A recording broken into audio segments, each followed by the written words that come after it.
মায়ের পেটে সন্তানের জায়গা হয়, কিন্তু সন্তানের 12 তলা বিল্ডিং এ সবার জায়গা হয়, মা নামের মানুষটার জায়গা হয় না। আজকে গিয়ে মায়ের পায়ে ধরে একটা চুমো দিবেন, বুকে গিয়ে বলবেন আমি আপনাকে ভালোবাসি, জিজ্ঞেস করবেন কি চায়।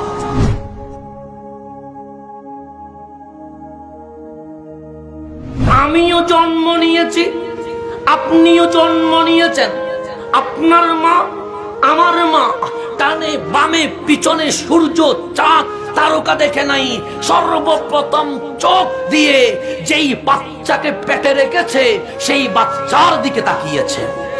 এমন কোন মা আছে যে বাচ্চার দিকে তাকায় না? আছে? নাই, থাকতে পারে না। কারণ যে মা ছোট্ট পেটে 10 মাস 10 দিন রাখতে পারে, সেই মা সন্তান জন্ম দিয়ে অন্যদিকে তাকাতে। এখানে অনেকেই আছে পেটে পাথর হওয়ার কারণে অপারেশন হয়েছে, আছে না? পাথরগুলো কতটুকু ছোট ছোট কয়েকটা, কিন্তু এই পাথরের যন্ত্রণায় আপনি কয়জনকে কাঁদিয়েছেন একবার খেয়াল করে দেখেন। কখনো বিছানায় আপনি লাফিয়েছেন মরা মুরগির মতো, কিন্তু পাথরগুলো ছোট ছোট 2-3টা।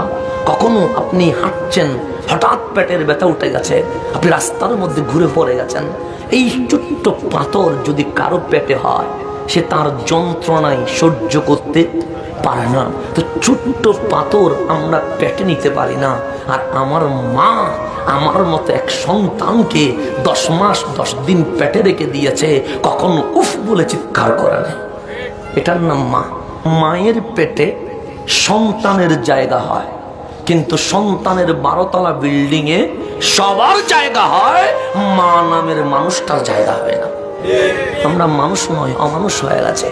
যেই বাবা সারা জীবন নিজের স্বপ্ন একটা সুন্দর ড্রেস পরবে বলে পরে নাই, যেই বাবা চাইলে প্রতি মাসে জুতা চেঞ্জ করতে পারে, কিন্তু বছরে একবারও জুতা চেঞ্জ করে নাই।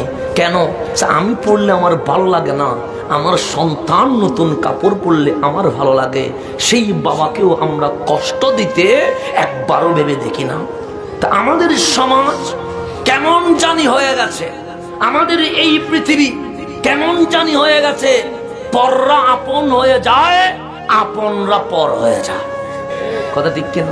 ভেবে দেখেন, আপনারা তো বড় আছেন, ভেবে দেখেন ক্লাস 8 আমরা কি মনে করতাম, ক্লাস 10 আমরা কি মনে করেছি, কিন্তু আজ এসে বলতে বাধ্য হচ্ছি আমার মায়ের কথাটাই ঠিক ছিল।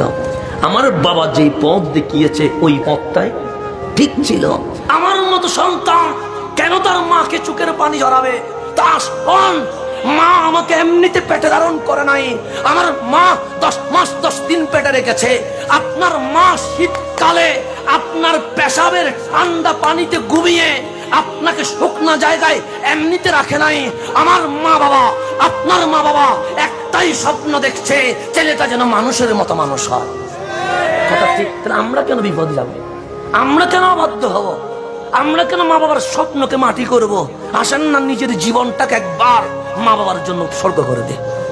ওই ছেলেটাই তো গাউসে পাক হবে, ওই ছেলেটা তো খাজা হবে, ওই ছেলেটা তো আলা হযরত হবে, ওই ছেলেটা তো গাউসে ভান্ডারী হবে, ওই ছেলেটা তো সাইন সাহেব সিরকট হবে। যেই ছেলে নিজের জীবনটা মা বাবার জন্য দিয়ে দিতে পারবে। আজকে গিয়ে জিজ্ঞেস করবেন, মায়ের পায়ে ধরে একটা চুমো দিবেন, বুকে গিয়ে বলবেন আমি আপনাকে ভালোবাসি, জিজ্ঞেস করবেন কি চায়। তাদের স্বপ্নটা একটু বাস্তবায়ন করি, কষ্ট হোক, আমরা পরিবর্তন করি, নিজের স্বপ্নের যেটা স্ট্রিম লাইন সেটা থেকে চেঞ্জ করে আসে। মা বাবার একটুখানি দোয়া লাগবে, মা বাবার একটুখানি কি লাগবে? দোয়া লাগবে। আজকে দেখেন যেই ঘরের মধ্যে মা বাবার অবাধ্য হয়ে বিয়ে করেছে, যেই ঘরে আম্মা আব্বার দীর্ঘশ্বাস নেমেছে, ওই ঘরে কোনো শান্তি নাই, খুঁজে দেখেন। কিন্তু যেই ঘরে মা বাবার দেখে বিয়ে করিয়ে দিয়েছে সন্তানকে, সেই ঘর জান্নাত হয়ে গেছে। কথা ঠিক না? আমরা আবেগে পড়ে মা বাবার চেয়ে বেশি বুঝে নিজে, যেহেতু স্বাধীন মানুষ, নিজে স্বাধীন যেহেতু নিজে সিদ্ধান্ত নেই, কিন্তু একটু বোঝা উচিত ছিল আমি তো আমার বাবার পিঠে ছিলাম, আমি তো আমার মায়ের পেটে ছিলাম। আমি যখন বড় হচ্ছিলাম তখন তো কেউ হাত ধরে আমাকে হাঁটা শিখাই নাই, যিনারা শিখিয়েছেন ওনারাই তো আমার আব্বা আম্মা।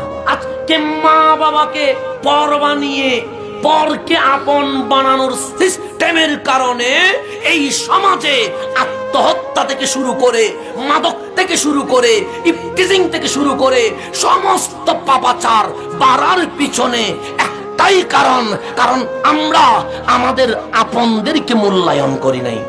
যদি মূল্যায়ন করতাম, সমাজে কোনোদিন অশান্তি আসতো